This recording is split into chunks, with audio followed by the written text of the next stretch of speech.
Good morning, agents. I wanted to go over two pieces of information right now that are helping us win in multiple offer situations, right? So, first thing, lender partner, right? I think this is one of the strongest relationships that we need to have, and we need to build confidence with the seller's agent and the sellers that one, our lender can close this deal in a quick manner or early if they prefer. One of the things we're doing right now is do not just do a pre-approval. Do a full pre-qualification on your client.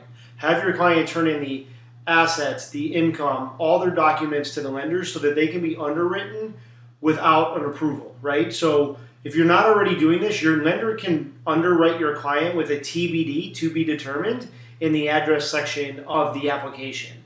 So when we send over a pre-approval now, we actually explain, hey, this is not just a pre-approval, this is a full pre-qualification.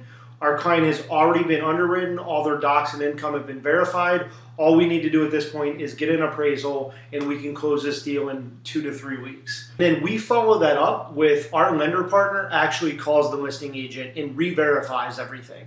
Says, hey, I understand you just received an offer for 123 Sesame Street from my agent partner, Jason, that I work with. I just want you to know that we've verified all the docs. We've underwritten the client. We can close this as quick as you guys want as soon as we get the appraisal done.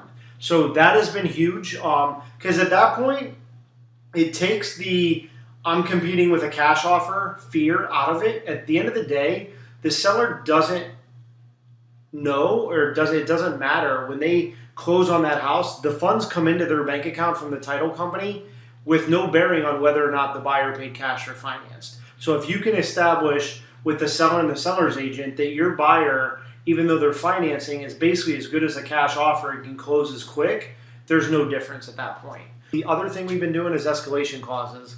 If you're not doing escalation clauses, you're just not even competing in today's market, in my opinion. Everything is in a multiple offer situation.